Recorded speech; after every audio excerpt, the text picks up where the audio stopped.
Welcome to weight loss series day 24. ಇವತ್ತು ನಮ್ಮ ತಾತನ ವರ್ಷದ ತಿಥಿ. ಸೊ ಹಂಗಾಗಿ ನಮ್ಮ ಮಾವನವರು ಹಾಗೆ ನಮ್ಮ ಅತ್ತೆ, ನಮ್ಮ ತಾಯಿ ಎಲ್ಲರೂ ಬರ್ತಾ ಇದ್ದಾರೆ ನಮ್ಮ ಅಜ್ಜಿ ಮನೆಗೆ. ಸೊ ನಾನು ನಮ್ಮ ಅಜ್ಜಿ ಮನೆಗೆ ಹೊರಡ್ತಾ ಇದ್ದೀನಿ. ಹಾಗೇ ಬೆಳಿಗ್ಗೆ ಎಲ್ಲ ಕೆಲಸ ಮುಗಿಸಿ ಪೂಜೆ ಎಲ್ಲ ಮುಗಿಸಿ ನಾನು ಹೋದೆ. ಊಟ ಮಾಡಿರಲಿಲ್ಲ, ಬಿಕಾಸ್ ಸಂಜೆ ಊಟ ಇರೋದ್ರಿಂದ ನಾನು ಒನ್ ಡೇ ಒಂದು ಮೀಲ್ ಅಷ್ಟೇ ತಿನ್ನೋದ್ರಿಂದ ನಾನು ಸಂಜೆಗೆ ನಲ್ಲೇ ಊಟ ಮಾಡೋಣ ಅಂತೇಳಿ ಊಟ ಮಾಡಲಿಲ್ಲ. ಎಲ್ಲ ಅಡುಗೆ ಎಲ್ಲ ಆಗೋಷ್ಟರಲ್ಲಿ ಒಂದು 5:30-6 ಗಂಟೆ ಆಯಿತು.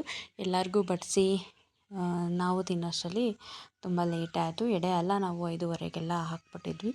ಸೊ ಒಳ್ಳೆ ಮೆಮೊರೀಸ್ ಎಲ್ಲ ಕಲೆಕ್ಟ್ ಮಾಡ್ದಂಗೆ ಆಯಿತು. ಇವತ್ತಿನ ದಿನ ಎಲ್ಲರೂ ಸೇರಿದ್ವಿ ಆಫ್ಟರ್ ಲಾಂಗ್ ಟೈಮ್.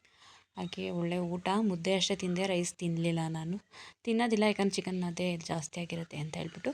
ತುಂಬ ಹೊತ್ತು ಹಾಗೆ ಮಾತಾಡಿಕೊಂಡು ನೈಟು ಒಂದು 12 ಗಂಟೆ ಆಯಿತು ನಾವು ಮಲ್ಗೋಷ್ಟರಲ್ಲಿ. ಇದನ್ನು ತುಂಬ ಚೆನ್ನಾಗಿತ್ತು ಅಂತ ಹೇಳ್ಬೋದು. Thanks for watching.